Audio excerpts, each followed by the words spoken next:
우리 수요 예배 히브리서 강의 15번째 시간입니다. 히브리서 강의 15번째 시간이고요. 오늘은 멜기세덱에 대한 말씀을 여러분과 함께 나누고자 합니다. 히브리서 7장 1절에서 3절 말씀. 아마 오늘 내용들이 7장을 제가 전부 좀 다루려고 하는데, 그러면 아마 이 말씀들이 2주에 걸쳐서 나갈 수도 있을 것 같아요. 방송될 때는. 일단은 한번 말씀 나눠보겠습니다. 히브리서 7장 1절에서 3절까지의 말씀입니다. 시작. 이 멜기세덱은 살렘 왕이요 지극히 높으신 하나님의 제사장이라. 여러 왕을 쳐서 죽이고 돌아오는 아브라함을 만나 복을 빈 자라. 아브라함의 모든 것의 10분의 1을 그에게 나누어 주니라. 그 이름을 해석하면 먼저는 의의 왕이요 그 다음은 살렘 왕이니 곧 평강의 왕이요 아버지도 없고 어머니도 없고 족보도 없고 시작한 날도 없고 생명의 끝도 없어 하나님의 아들과 닮아서 항상 제사장으로 있느니라. 멜기세덱이 참 굉장히 신비로운 인물로 그려지고 성경에도 3번 정도밖에 나오지 않습니다. 제가 이따도 말씀드리겠지만 자주 언급되는 사람이 아니고, 창세기에 이제 지금 읽으신 것처럼 아브라함이 10분의 1, 11조를 드린 이제 제사장으로 나오고 있고, 그리고 히브리서에 등장을 하고 중간에 시편 110편에 이제 한번 이 멜기세덱이라는 이름이 나타나고 있습니다. 오늘 이제 말씀을 좀 잘 생각을 해보시면, 이제 제가 이제 서두에 말씀을 드리겠지만 지금 이제 말씀드리는 게 또 여전히 히브리서 7장에서도 히브리서 기자는 이제 그리스도의 위대함을 드러내고 있는데, 앞서서 모세라든지 또 천사라든지 기타 등등 이제 그런 인물들과 비교를 하면서 예수님의 위대함을 이야기를 했잖아요. 여기서는 이제 또 아브라함을 이제 어떻게 보면은 도구로 삼아서 아브라함과 멜기세덱의 관계를 통해서 이제 예수님의 위대함을 나타내고 있어요. 근데 얼핏 보면 단순하다, 뻔하다라고 생각할 수 있는데, 여러분 이 말씀 들으시면서 한 번만 더 생각해 보시면, 히브리서 저자가요, 하나님의 은혜를 받고 성령을 받고 이제 성경을 쓴 거잖아요. 하나님의 이제 인도하심에 따라 성경을 쓴 건데, 이 지금 멜기세덱이라는 인물을 이제 창세기에 한 번 언급되고 이제 시편에 한 번 언급된 이 인물을 이제 어떻게 보면 해석을 한 거란 말이죠. 그러니까 그 전에는 그 멜기세덱에 대한 바울의 서신이라든지, 우리가 일단 히브리서를 바울이 썼다고 보는 건 아니니까 바울 서신에서도 언급이 되지 않고 있단 말이에요. 근데 이 히브리서 기자가 이제 이 유대인 그리스도인들에게 어떻게든 그 예수 그리스도가 영원한 제사장이다라는 걸 가르쳐 줘야 되는데, 그것들이 잘 납득이 가지가 않았던 것 같아요. 제가 지난주에도 말씀을 드렸지만, 예수님이 십자가에 지시고 부활하셨어요. 승천하셨어요. 근데 여러분들도 아시겠지만 당시에 복음서나 이런 것들이 쉽게 읽을 수 있는 책들이 아니었단 말이에요. 한참이 지나서 이제 복음서들이나 서신서들이나 이런 것들이 쉽게 이렇게 문서화된 어떤 글들을 읽기가 쉽지 않았다는 거죠. 근데 어쨌든 간에 그러다 보니까 유대인 그리스도인들이, 그래 예수님이 십자가를 지시고 부활하셨는데 근데 우리는 계속 드리던 제사가 있단 말이에요. 구약의 제사. 근데 이제 그 제사를 폐하고 이제 예수님을 믿어야 되는데, 예수님이 이제 그 모든 제사를 폐하시고 하나님이 준비하신 이제 제물로 돌아가셔서 이제 우리는 그 제사를 이제 폐하고 그리스도를 믿음으로 구원을 받는데, 이제 이 부분이 자꾸 뭔가 문제가 있었던 것 같아요. 바울도 집요하게 할례 논쟁도 하고, 바울도 집요하게 율법에 대해서, 성령에 대해서 이렇게 얘기를 하듯이 잘 깨지지가 않는 거죠. 예수님을 믿었지만 워낙 오랫동안 그 율법, 구약의 율법에 익숙해져 있다 보니까. 그러니까 제가 이 부분을 보면서 감동이 된 게 뭐냐면, 히브리서 저자가 정말 고심하고 기도하는 가운데 말씀을 깊이 연구하고 묵상하면서 이 멜기세덱에게 11조를 준 아브라함을 연관시켜서, 왜 예수 그리스도가 그 아론의 제사장의 계열이 아니라 하나님이 완전히 다른 차원으로 멜기세덱을 잇는 영원한 반차. 지금이야 여러분들이 당연히 멜기세덱을 잇는 영원한 반차, 예수님이 영원한 제사장이죠 라고 이렇게 하지만, 이건 이제 성경에 이렇게 나왔기 때문에. 근데 이 당시엔 그게 아니었단 말이에요. 그러니까 히브리서 저자가 굉장히 말씀을 찾고 깊이 연구하던 가운데서 이 멜기세덱을 통해서 예수 그리스도가 그 멜기세덱을 잇는 제사장이다. 영원한 하나님의 맹세 약속의 제사장이다라는 걸 이제 우리에게 이렇게 설명해주고 있어요. 이 논리를. 근데 그게 굉장히 어떻게 보면 당연한 건데 너무 갸륵하고, 야, 정말 이 히브리서 저자가 얼마나 많이 말씀을 연구하고 묵상했을까. 그리고 하나님이 또 그런 것들을 조명해 주셨을 거 아니에요. 그래서 그것들이 굉장히 탁월하게 보여지는 거죠. 근데 여러분들이 제가 이런 말씀 안 드리고 그냥 말씀 읽으면, 그렇지. 모세보다 훌륭하고 천사보다 뛰어나고 그냥 이렇게 넘어갈 수 있다는 거죠. 이런 이제 여러분들이 사전 지식을 갖고 오늘 말씀을 한번 읽어 나가시면, 이게 히브리서 저자가 참 많은 그 고민을 했구나. 그리고 이게 이제 그러면 저하고 여러분들 오늘날 우리에게 왜 중요한지 그런 것들도 이제 같이 우리가 나누려고 합니다. 우리 지난 시간에 히브리서 6장 말미의 말씀을 통해서 멜기세덱과 관련된 그 내용이 나오고 있었습니다. 마지막에 이제 멜기세덱이 등장을 하는데, 먼저는 뭐였죠? 그리스도의 도의 초보에 머물지 말고 더 깊은 데로 나가라는 게 6장의 이제 서두였습니다. 하나님이 허락하시면 나갈 수 있다. 그걸 히브리서 기자가 권면을 하고, 그러나 뭐라고 합니까? 그러나 하나님이 주신 큰 은혜를 경험했고 복음을 배우고 성령에 참여한 바가 됐는데, 그런데도 타락한 자들은 이제 돌이킬 수가 없다. 그들에 대해서는 더 이상 이제 기회나 방법이 없다라는 식으로 히브리서 기자가 굉장히 단호한 어조로 얘기를 하는데, 그거 한번 우리 지난 시간에 떠올리면서 한번 읽어볼까요? 히브리서 6장 5절에서 8절입니다. 히브리서 6장 5절에서 8절입니다. 시작. 하나님의 선한 말씀과 내세의 능력을 맛보고도 타락한 자들은 다시 새롭게 하여 회개하게 할 수 없나니, 이는 그들이 하나님의 아들을 다시 십자가에 못 박아 드러내놓고 욕되게 하려 함이라. 땅이 그 위에 자주 내리는 비를 흡수하여 박 가는 자들이 쓰기에 합당한 채소를 내면 하나님께 복을 받고, 만일 가시와 엉겅퀴를 내면 버림을 당하고 저주함에 가까워 그 마지막은 불사름이 되리라. 굉장히 무서운 말씀입니다. 히브리서 말씀이 그래도 좀 뭔가 유연하고 부드러운 것 같지만 이렇게 중간중간에 굉장히 무서운 이제 경고 메시지가 있다는 거죠. 그러나 히브리서 기자의 목적은 뭐죠? 성도들을 정죄하고 판단하고 너 이제 끝이야, 타락하면 니네 이제 끝났어라고 겁을 주려고 하는 게 아니라, 진짜 복음을 깨닫고 그 복음에 참여한 자들은 절대 그리스도의 십자가를 욕되게 할 수 없다라는 의미에서 강한 어조로 말하고 있는 것으로 보입니다. 그 배경을 보면 여전히 히브리서 기자가 안타까워하는 부분, 아까 제가 말씀드린 것처럼 옛길로 돌아가는 거, 이거 여러분 잘 생각하셔야 됩니다. 제가 좀 기회가 되면 이제 더 깊은 복음을 좀 말씀들을 나누고 싶어요. 근데 뭐 아직은 시간적인 또 저희가 한계도 있고 이제 주일 예배도 그렇고, 그러나 조금 더 저도 이제 깊은 이야기를 나누고 싶기도 해요. 근데 그 주된 내용이 뭐냐면, 우리가 자꾸 옛길로 돌아가려고 하는 성향들이 있다는 겁니다. 그래서 아까도 말씀드린 것처럼 바울도 자꾸 성령으로 시작했다, 왜 율법으로 마치냐?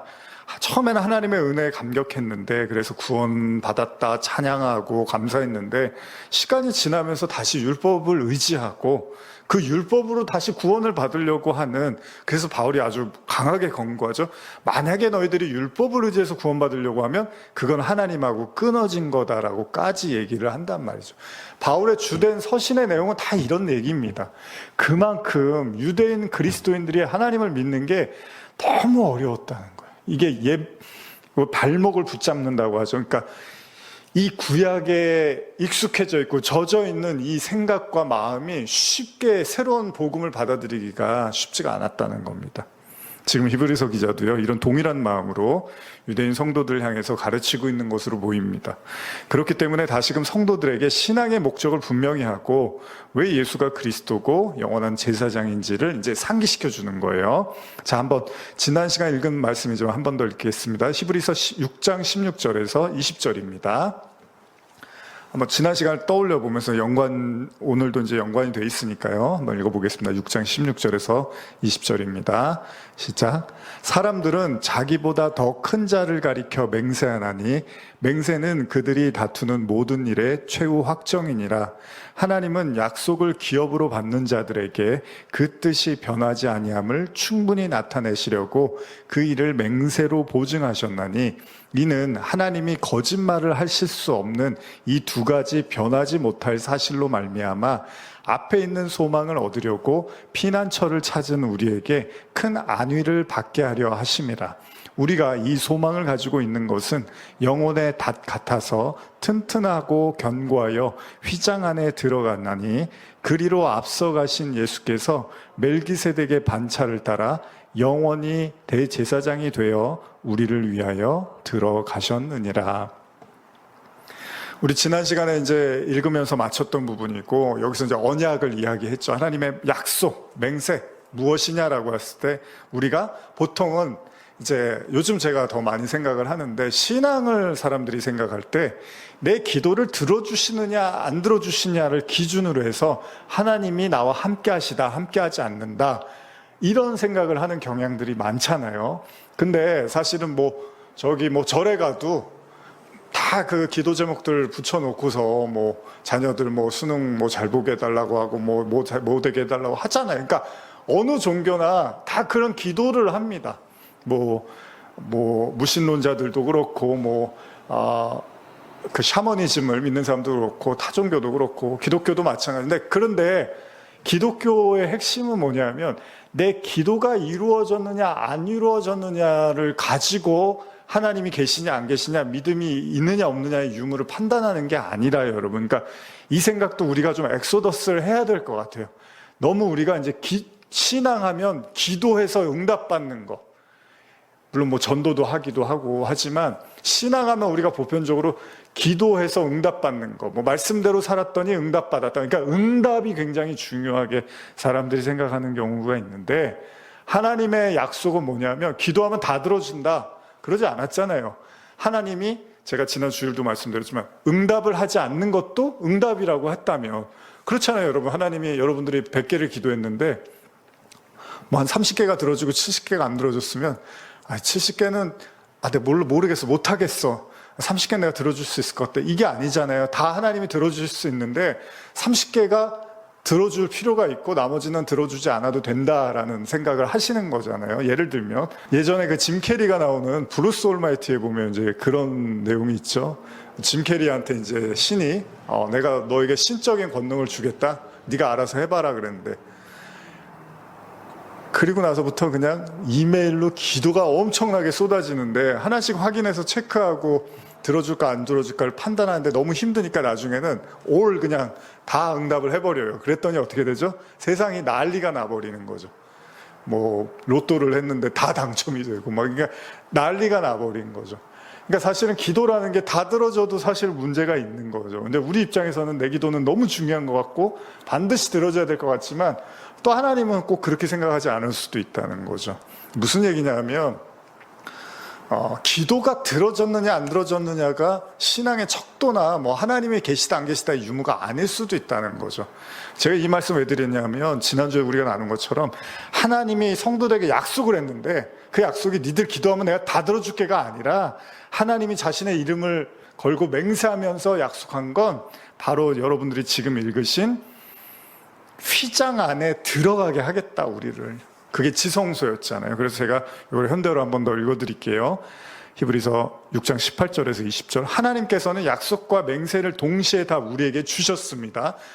지난주에도 나눴지만 한번 잘 들어보세요. 이 둘은 우리가 완전히 믿을 수 있는 것입니다. 이거는 분명히 하나님이 해주시겠다는 거예요. 하나님은 거짓말을 하실 수 없는 분이시기 때문입니다. 그러므로 구원을 찾아 하나님께 피해온 사람들은 하나님께 이러한 보증을 받고 새로운 용기를 얻을 수 있게 되는 것입니다. 그리고 하나님께서 약속하신 그 구원을 조금도 의심 없이 확신할 수 있게 되는 겁니다. 반드시 구원받는다고 하는 이 확고한 희망, 이게 하나님이 약속하신 거라는 거예요. 그리스도를 통해서. 근데 우리가 예수님 십자가 바라보면서 제발 요 기도 좀 들어주세요, 이 기도 좀 물론 이제 당연히 필요하니까 하는 기도지만, 사실 응답이 안 되는 경우들도 많이 있다면 안 들어주셨으니까 안 계셔, 이게 아니라 하나님이 원하시는 더 중요한 약속이 있나 보다, 이렇게 우리가 사고를 전환할 필요도 있다는 거죠. 반드시 구원받는다고 하는 이 확고한 희망은 마치 우리의 영혼을 이끄는 튼튼하고 믿을 만한 닭과 같아서 우리를 하늘의 지성소 안에 계시는 하나님께 이르게 해줍니다. 그리스도께서는 이미 그 지성소에 들어가 계십니다. 그리고 멜기세덱의 반열에 서는 영예로운 대제사장으로서 우리를 위하여 중보의 일을 하고 계십니다. 굳이 여기서 지성소라고 표현해요. 그러니까 천국에 우리를 데려다 주십니다. 이렇게 표현해도 되잖아요. 물론 현대어 성경은 하늘의 지성소라고 번역을 하긴 했지만 지성소의 개념은 사실 하나님의 임재란 말이에요. 언약궤가 있는 하나님의 임재라면 여러분과 제가 이 땅에서도 제가 누누이 말씀드리지만 하나님의 나라는 예수님이 볼 수 있게 임하는 게 아니라 너희 안에 있다고 하는 것이 결국 하나님이 약속하신 건 여러분들을 하나님의 깊은 임재의 상태로 들어가게 해주시겠다는 그 구원이라고 한단 말이죠. 이게 불변의 약속이라는 거예요. 여러분들 지금 예배 드리고 말씀 듣는 것도요, 그 하나님의 깊은 임재 속으로 들어가기 위한, 그래야지 하나님과 내가 너희 안에, 너희가 내 안에 이렇게 되면서 영원한 하나님과 복락을 누리는 거란 말이죠. 하나님께서는 그 성도들에게 주신 약속은 반드시 구원하시겠다는, 그래서 여러분들은 그 소망을 가지면 되는 거예요. 죽음이나 환난이나 기근이나 어떤 어려움이 와도 하나님이 나를 반드시 구원해 내실 거라는 이 소망 속에서 사는 겁니다. 그 믿을 만한 닷과 같아서 우리를 휘장한, 즉 성막에서 지성소, 성소와 지성소에서 지성소로 하나님이 우리를 인도하시겠다고 히브리서에 이렇게 써 있습니다. 그리고 이 내용이 앞으로 8장, 9장, 10장 넘어가면서 계속해서 이제 더 분명하게 기록하고 있습니다. 그런 의미에서 히브리서는 굉장히 중요한 책이라고 볼 수 있죠. 물론 이 사실은요, 예수님의 십자가 사건으로 이미 다 이루어졌습니다.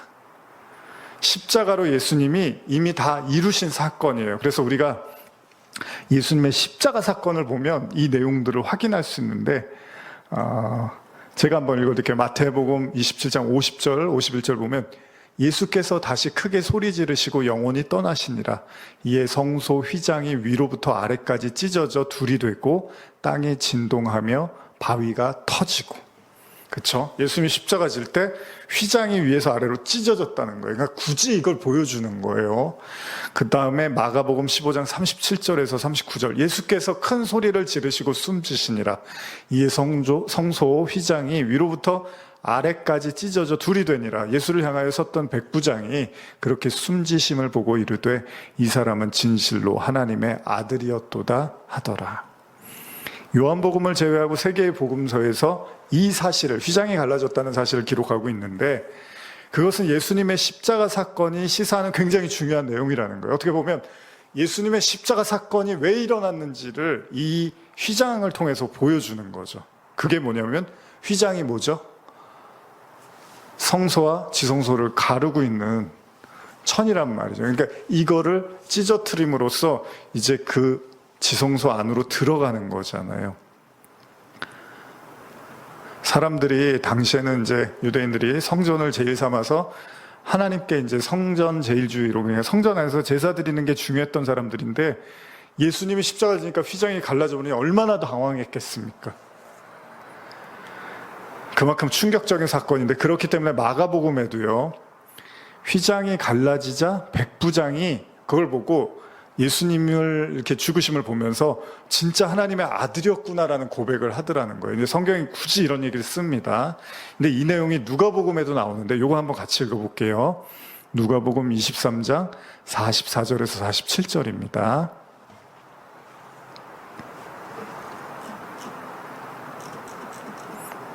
누가복음 23장 44절에서 47절입니다.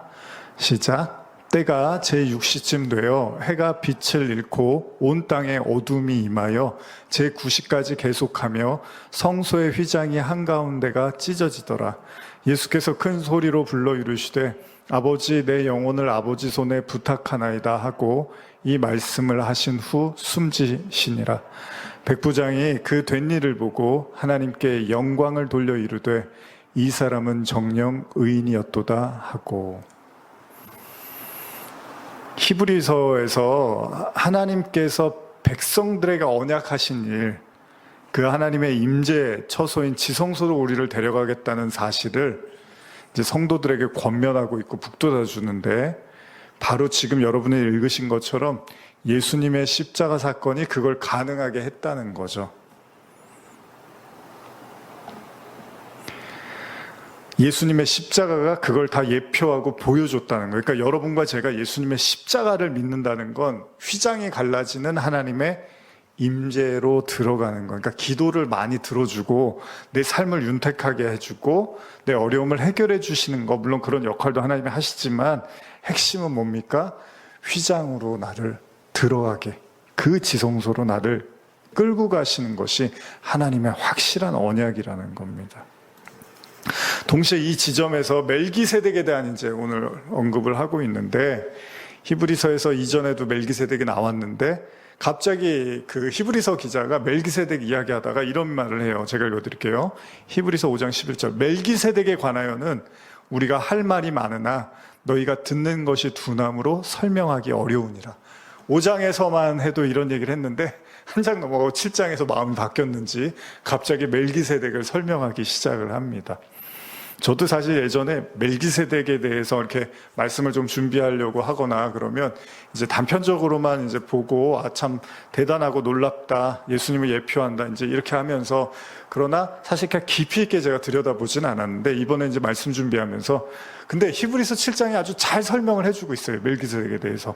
그래서 여러분들이 히브리서를 막 열심히 보시지 않았다면 오늘 한번 이 말씀들을 그냥 잘 읽기만 해도 설명이 잘 되어 있어서 여러분과 제가 멜기세덱을 잘 또 이렇게 배우는 시간이 됐으면 좋겠어요. 히브리서 7장은 이런 멜기세덱과 예수님과의 관계를 이제 장황하게 설명을 하고 있는데, 아까도 말씀드린 것처럼 아브라함을 이제 등장을 시켜요. 그러면서 멜기세덱은 아브라함보다 뛰어나다, 이제 이런 논리를 피고 있습니다. 그리고 그 멜기세덱은 이제 어떤 의미에서 그리스도를 예표하는 제사장이고, 결국은 이제 신약의 예수님이 옴으로써 그 멜기세덱을 잇는 영원한 대제사장, 영원한 구원이 완성됐다는 이야기를 하고 있는 거죠. 그래서 오늘 여러분들이 이제 처음 시작할 때 7장 1절부터 읽었는데, 제가 이제 오늘 현대성경을 7장을 쭉 읽어드릴 거예요, 중간중간에. 그러니까 여러분들이 잘 들으시만 해도 잘 번역이 돼 있고 아주 이해하기가 좋게 돼 있으니까 한번 들어보셨으면 좋겠어요. 일단 히브리서 7장 1절에서 3절, 아까 읽으셨던 본문을 제가 현대어로 읽어드릴게요. 멜기세덱은 살렘의 왕으로서 지극히 높으신 하나님의 제사장 일을 겸하고 있었습니다. 그래서 아브라함이 여러 왕들과 싸워 이기고 돌아왔을 때 그를 맞아 축복해 주었습니다. 그때 아브라함은 전리품 10분의 1을 멜기세덱에게 바쳤습니다. 멜기세덱이라는 이름은 정의를 뜻하고 나라의 이름인 살렘은 평화를 뜻합니다. 그 이름의 뜻대로 그는 정의의 왕인 동시에 평화의 왕이기도 합니다. 멜기세덱에는 아버지도 없고 아버지도 어머니도 없으니 족보 또한 없습니다. 그는 출생도 사망도 없어서 그 생명이 하나님의 아들과 같으며 영원한 제사장 일을 맡아보는 사람입니다. 제가 방금 읽어드린 것처럼 당시 유대인들이 모세만큼 최고로 여기는 사람이 있다면 바로 믿음의 조상 아브라함이겠죠. 그래서 그냥 신약에 보면 우리가 아브라함의 후손이다, 자손이다, 이런 얘기를 그냥 줄창 하잖아요. 그런데 지금 본문이 멜기세덱과 아브라함의 관계를 이야기한단 말이에요. 그 대단한 아브라함, 여러분들 혹시 기억하실지 모르겠지만 아브라함이 이제 조카 롯이 포로로 잡혀갔을 때가 있어요. 그때 조카 롯을 구하기 위해서 이제 전쟁에 참여를 합니다.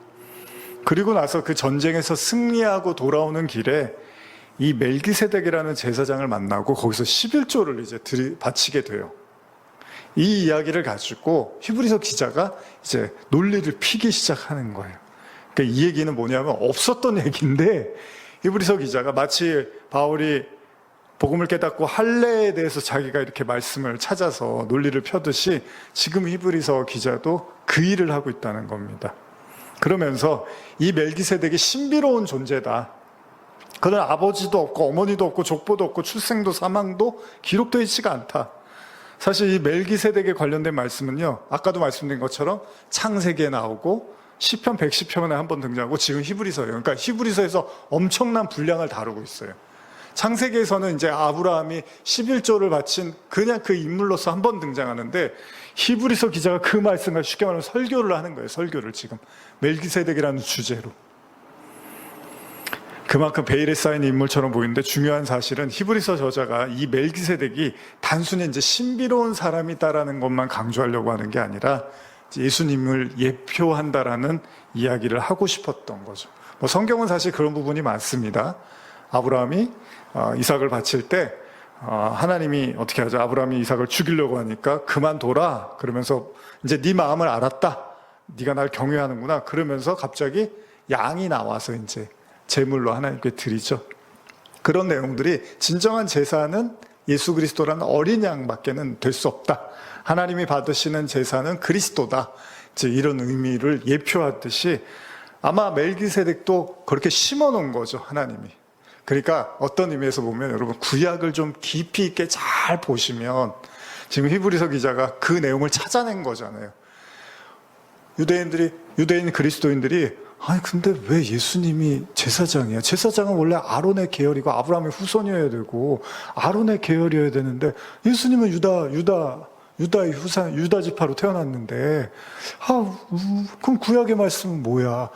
이러면서 헷갈린단 말이에요. 그러면서 이게 지금 믿는 게 잘하는 건가? 이러고 있을 때 히브리서 기자가 멜기세덱을 끌어들이면서 이걸 이제 풀어주는 거예요. 그러니까 엄청나게 중요한 거예요. 우리한테 별로 안 중요할 수 있지만 그 당시에 유대인들 성도들에게는 그러네 라고 하는 정말 이렇게 손뼉을 칠 만한 내용이었다는 겁니다.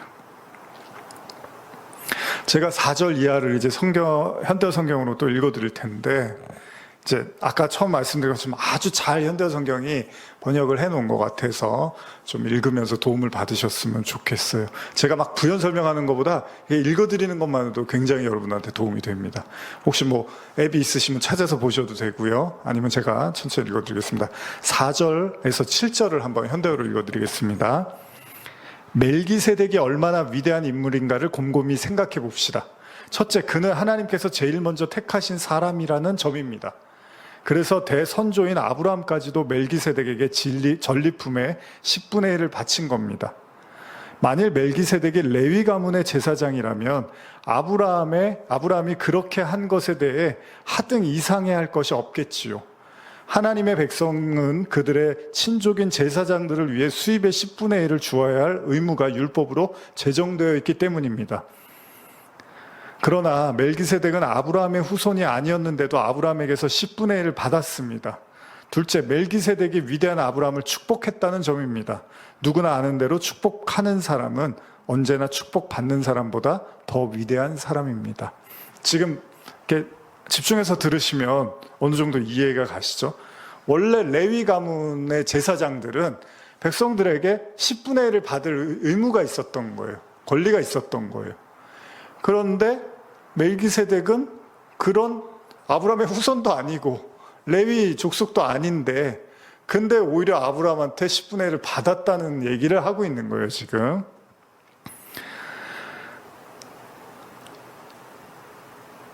근데 멜기세덱은 언제적 인물이죠? 아브라함 때 인물인데 아브라함 때는 율법이 있었나요? 없었나요? 없었단 말이에요. 그러니까 레위인이라 함은 아브라함의 후손, 즉 야곱의 12지파란 말이에요. 그 중에 하나란 말이죠. 그런데 조상인 아브라함이 아직 낳지도 않았는데 레위 제사장들은 나오지도 않았는데 멜기세덱이라는 제사장에게 11조를 드렸다는 거죠. 히브리서 저자는 이를 굉장히 매우 놀랍게 여기면서 얼마나 대단하기에 아브라함이 11조를 드렸냐 이런 얘기를 하는 거예요. 믿음의 조상이 딱 성경 펴면 우리가 믿음의 조상 아브라함이 가장 처음으로 이렇게 등장을 하는데 그 아브라함이 왜 멜기세덱에게 11조를 했냐는 거예요. 이걸 강조하는 거예요. 이걸 찾아낸 거예요, 히브리서 기자가. 그리고 거기에서 끝나는 게 아니라 멜기세덱이 또 아브라함을 축복을 했단 말이에요. 축복은 어떻게 하죠? 윗사람이 아랫사람에게 하는 건데, 그러니까 아브라함보다 위에 있는 사람이었고 당연히 아브라함은 하나님을 섬기는 사람이었으니까 이 멜기세덱이 도대체 누구냐는 거예요. 그만큼 위대한 사람이란 존재였다는 거잖아요, 아브라함보다도. 사실 우리는 앞서서도 계속해서 이런 방식으로 그리스도의 위대함을 나타내고자 했던 히브리서 저자의 이 표현에 익숙해져 있습니다. 아까도 제가 말씀드린 것처럼 단순하게 누구를 비교해 가면서 그리스도가 더 위대해 이런 이제 방식을 택했는데 이게 어떻게 보면 굉장히 좀 유치하잖아요. 어린아이 같고. 그런데 히브리서 저자의 핵심은 뭐냐면 아까도 제가 말씀드린 것처럼 유대인 그리스도인들이 마지막까지도 놓지 못하는 그 구약의 율법의 인물들, 뭐 천사라든지 구약의 각종 어떤 그 사고방식들, 율법들 이런 체계들을 자꾸 내려놓지를 못하니까 그걸 비교하면서 이야기를 하고 있는 거죠. 너희들이 그렇게 붙잡고 있는 것과 예수님이 위대하지 이런 식으로 이제 설명을 하고 있다는 거죠. 여러분 지금까지 이제 이 얘기를 들으셨는데 요런 똑같은 논리가요 바울의 로마서에도 나오고 있습니다.